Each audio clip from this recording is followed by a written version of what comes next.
Shalom adik-adik, selamat hari Minggu. Kita bertemu lagi dalam ibadah sekolah minggu live streaming hari ini. Iya, apa kabarnya adik-adik? Iya, pasti kabarnya sehat, sukacita, baik, dan luar biasa. Iya adik-adik, pasti semuanya sudah pada mandi kan? Sudah pada mandi dong. Sudah pada berpakaian rapi, ditemani papa dan mama untuk beribadah sekolah minggu hari ini. Nah adik-adik, ibadah kita hari ini cukup berbeda ya. Tapi kakak berharap adik-adik di rumah dapat menikmati ibadah hari ini dengan ceria dan sukacita. Ya adik-adik, oke deh, kita akan memulai ibadah kita sekolah minggu hari ini, pagi ini. Nah adik-adik, kita mengangkat pujian kita untuk Tuhan. Kita katakan, hari ini harinya Tuhan. Semuanya adik-adik, kakak undang untuk bernyanyi bersama, bertepuk tangan bersama, dan bersukacita menaikkan pujian ini.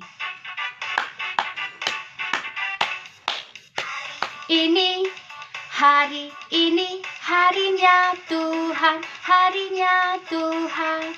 Mari kita bersukaria, bersukaria.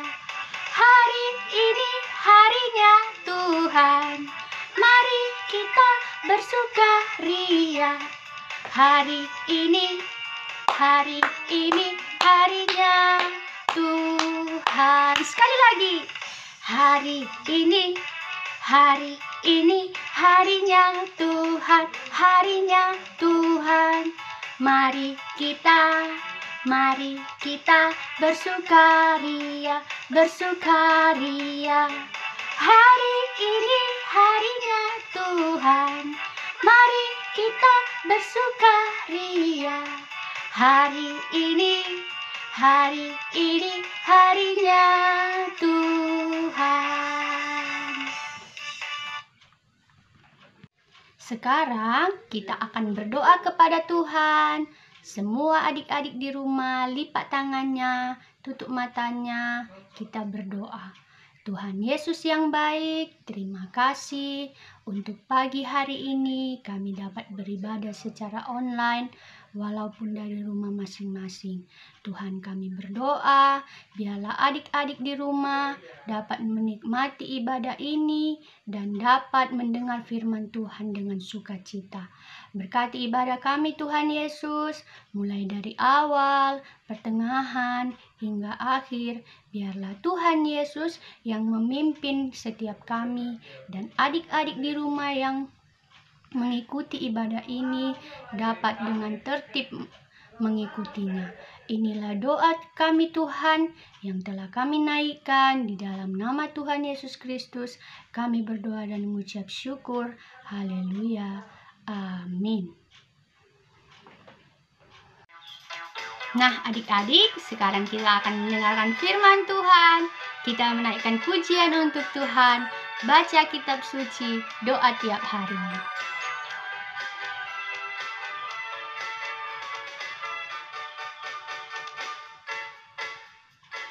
Baca kitab suci, doa tiap hari, doa tiap hari, doa tiap hari. Baca kitab suci, doa tiap hari kalau mau tumbuh. Kalau mau tumbuh, kalau mau tumbuh, glory haleluya. Baca kitab suci, doa tiap hari kalau mau tumbuh. Sekali lagi adik-adik, kita angkat pujian ini untuk Tuhan.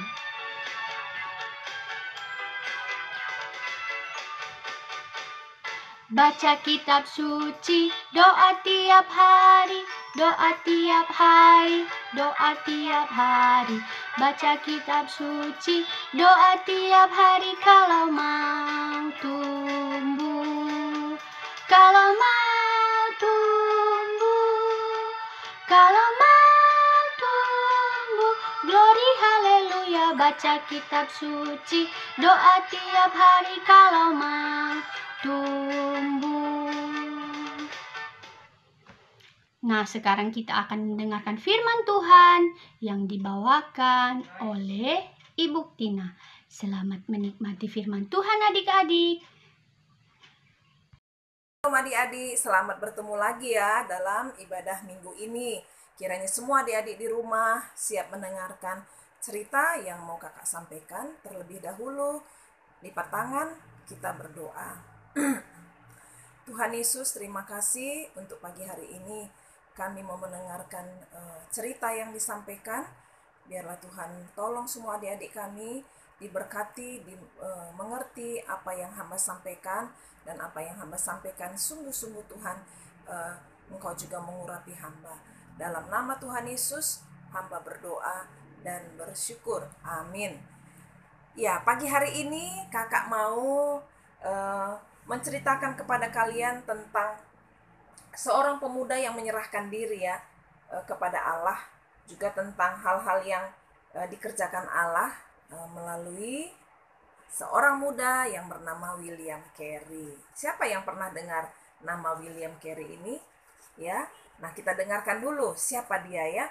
Nah, William Carey, adik-adik, baru mencuri uang. Hah? Mencuri uang? Kenapa hal-hal yang indah, tapi kok mencuri uang? Nah, seperti ini ceritanya. Ya betapa gelisahnya dia ya, karena dia mencuri uang itu tadi ya.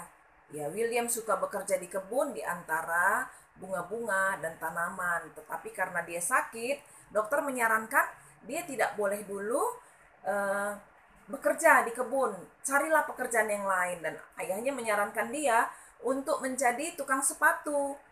Baik menjahit sepatu dan juga membuat sepatu. Dan akhirnya apa yang disampaikan keinginan orang tuanya juga dikerjakannya ya. Dan dia bekerja kepada Tuan Nicole yang ya agak kejam ya, dan kadang-kadang membuat dia juga agak takut ya. Nah, sementara dia belajar menjadi tukang sepatu, satu hari dia disuruh belanja untuk berbelanja kebutuhan Tuan Nicole. Waktu dia berbelanja, dia juga belanja kebutuhannya, tapi uangnya kurang. Ya, pakai apa ya? Dia akhirnya menggunakan uang kembalian Tuan Nicole. Dia pikir, gak apa-apa. Tiba-tiba dia ingat waktu bermain dengan temannya, dia mendapatkan uang palsu, uang 5.000 ya. Nah, pasti Tuan Nicole nanti tidak perhatikan. Saya kembalikan aja uang palsu ini, dia tidak akan tahu. Nah, sampai di rumah Tuan Nicole, dia kembalikan uang itu. Apa yang terjadi adik-adik? Tuan Nicole itu tahu kalau itu uang palsu. Dan dia sangat marah. Dan William ketakutan. Dia rasa bersalah, dia rasa gelisah ya. Dia dia begitu memikirkan. Dia tidak tenang karena masalah uang yang dicurinya tadi ya. Dan dia juga takut kalau dia bukan hanya takut kepada gelisah dan takut akan dosa dan kesalahannya, tetapi dia juga takut kehilangan pekerjaannya adik-adik, karena itu sangat berharga untuknya pekerjaan itu. William mempunyai teman sekamar namanya si John ya, yang sedang belajar untuk menjadi tukang sepatu juga si John ini.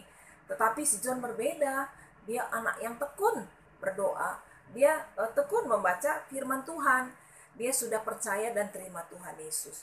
Waktu dia pulang, dia katakan, John, percuma, gak ada gunanya. Apa maksudnya? Ya tidak ada gunanya baca Alkitab. Toh aku juga tergoda. Aku gak kuat menghadapi tantangan itu. Aku selalu gagal. Tapi temannya John, dia bilang, oh tidak. Pengorbanan Tuhan Yesus di kayu salib itu yang akan menebus dosamu. Bagaimana mungkin?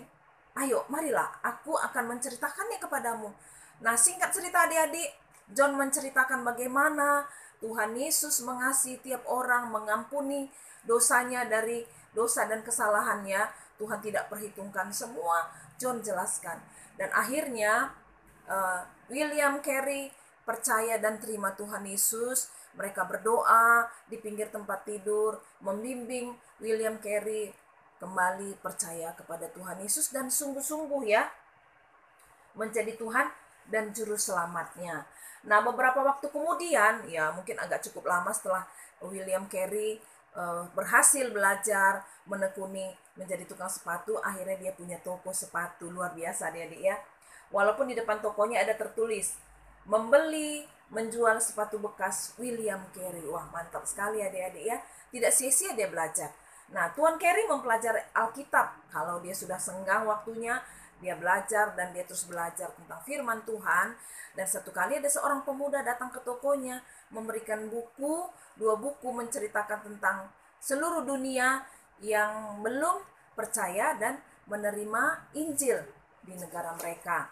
Dan dia juga sebagai guru SD, guru di salah satu sekolah ya.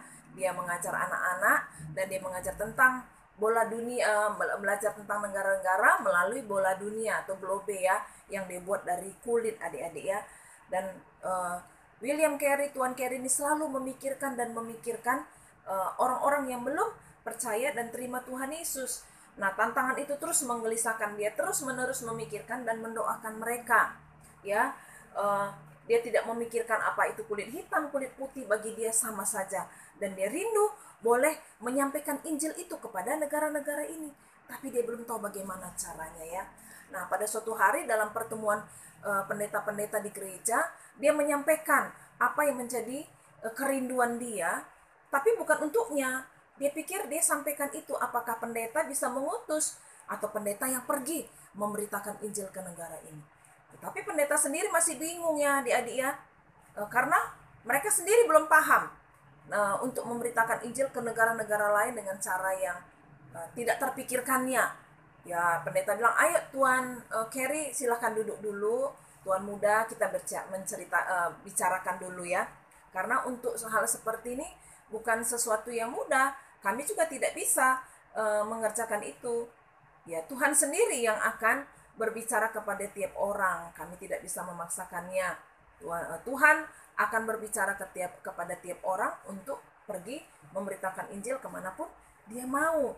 Nah, akhirnya William Carey memutuskan untuk pergi ke India, ke salah satu negara kulit hitam yang dia doakan, dan ini sangat membutuhkan Injil. Belum ada satupun Alkitab dalam bahasa mereka. Dia pergi adik-adik ke India dalam waktu yang cukup lama ya, di perjalanan 5 bulan.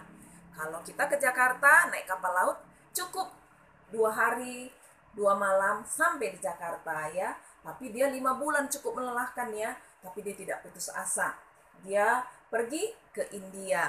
Nah, sampailah dia di India, dan penduduk ini tidak mempunyai Alkitab adik-adik ya.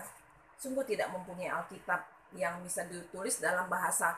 Di sana banyak bahasa India, tetapi lain suku, lain bahasanya, lain daerah, lain juga bahasanya.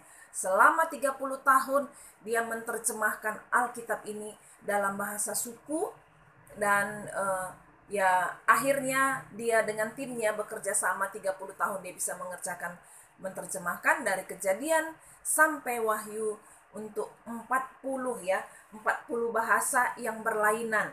Luar biasa dia ya.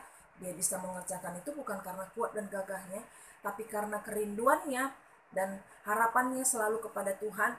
Dia bisa memberitakan Injil melalui bahasa yang sudah diterjemahkan, sehingga itu gampang berkomunikasi kepada tiap suku, supaya tiap suku yang sudah diterjemahkan ke dalam bahasanya mereka bisa membacanya, dan Tuan Carey bisa menyampaikan Injil kepada mereka.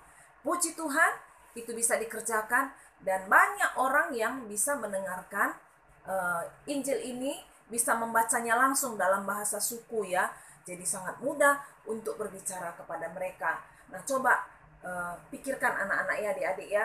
Bagaimana Allah memakai seorang tukang sepatu. Nah, kalian bagaimana? Tuhan mungkin bisa memakai kalian dengan keahlian kalian masing-masing untuk bisa berkarya melayani Tuhan. Dia dari tukang sepatu. Ayo, adik-adik di rumah bisa jadi karena ahli bahasa, bisa juga jadi ahli memasak, bisa juga dalam ahli yang lain bisa memberitakan Injil kepada tiap orang, supaya orang lain juga percaya dan terima Tuhan Yesus. Jadi jangan putus asa, jangan juga tidak percaya bahwa Tuhan pasti akan menolong memberitakan Injil kepada teman di sekolah, di rumah, di keluarga, dimanapun kalian berada, kalian bisa memberitakan Injil. Mungkin kalian juga satu hari menjadi misionaris seperti William Carey. Ya, biarlah firman Tuhan ini, cerita ini yang disampaikan boleh menjadi berkat untuk adik-adik, dan banyak jiwa yang bisa dimenangkan lewat adik-adik di rumah. Kiranya cerita ini sungguh memberkati kita semua. Mari kita tutup dalam doa.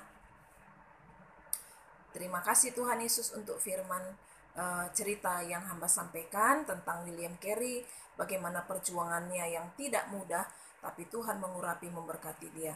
Tolonglah Tuhan supaya anak-anak kami, adik-adik kami di rumah, semuanya sungguh-sungguh menjadi anak Tuhan yang percaya kepada Tuhan Yesus, menerima Tuhan Yesus sebagai Tuhan dan Juru Selamat, dan memberitakan Injil kepada orang lain supaya orang lain juga diselamatkan. Terpujilah Engkau Bapa, dalam nama Tuhan Yesus kami berdoa dan bersyukur. Amin.